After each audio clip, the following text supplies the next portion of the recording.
Wow, my hair today is just really screaming attention. I don't know if I like it or not, and I know for a fact that probably when I start editing this video back, I'm gonna be like, Tova, why did you choose to have your hair like this? But you know what? I'm feeling a little funky today, okay? I have been in the worst pain for the past 5 days because I have a really bad toothache and I'm supposed to be getting a root canal either today or tomorrow. If my dentist feels nice, he can contact me today as an emergency. I'm on so many drugs right now, like antibiotics and like painkillers and stuff, that I don't feel anything right now and I feel so good. Okay, so today my hair is like demonstrating my attitude, which is just fun. Okay, I feel fun. Luckily, a couple days ago, I asked a Q&A on my Instagram and I said to ask me any questions you want, and you guys pulled through and asked me some questions that I'm going to be answering on YouTube because I feel like I've gotten some new subscribers and some things have changed. Also, if you're not following me, I haven't really done an intro, so hey, what's up? It's Tova. This is my Instagram. You can follow me over here and let's start this Q&A.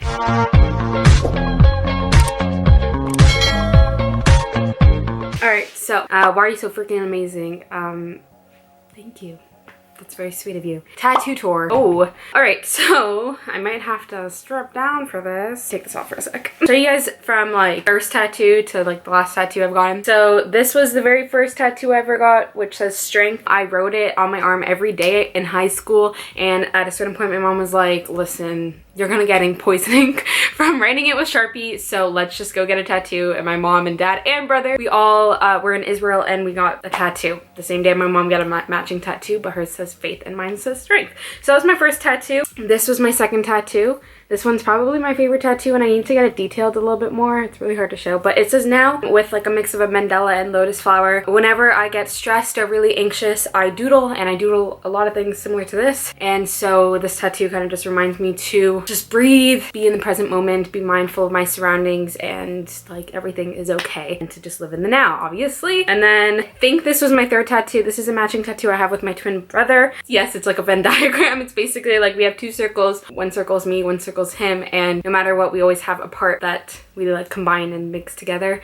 and share because we're twins. And I would like to say that this was my fourth tattoo.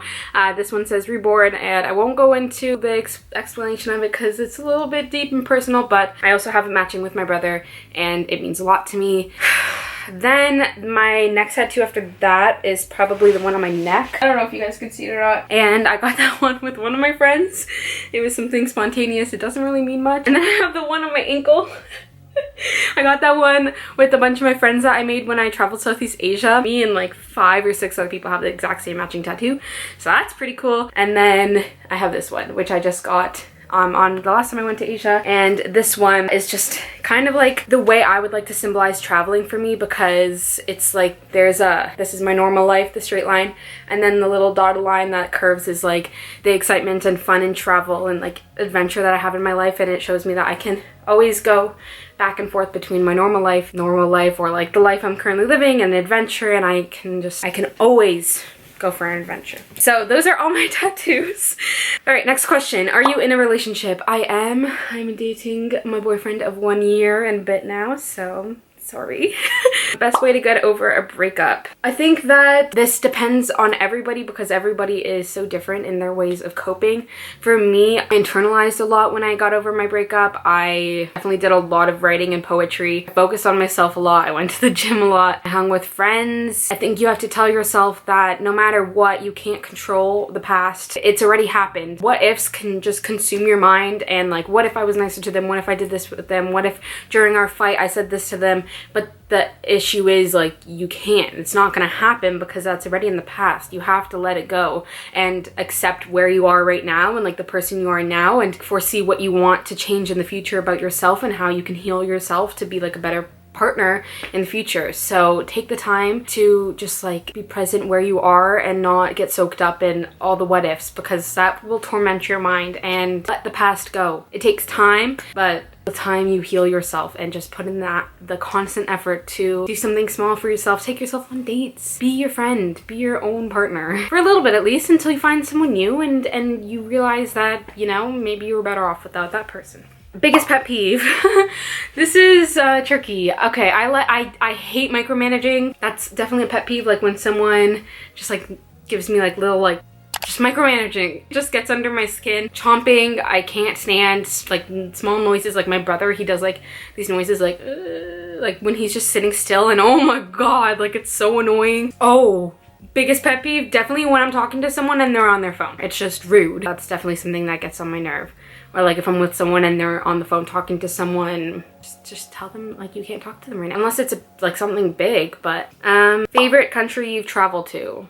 I would say favorite country, I would say in general, it's Southeast Asia. Like that is so far the favorite area that I've traveled to before. I would say I really like Bali a lot. Like I would go back there in a heartbeat. And of course I love Canada. The west coast of Canada is beautiful and I would love to move there one day. Obsessed with Banff and Vancouver. It's just stunning there. So I would say Asia or Canada. Not biased at all because it's not like those are the two countries I've like living in and traveled the most, but yeah. How do you find a boyfriend?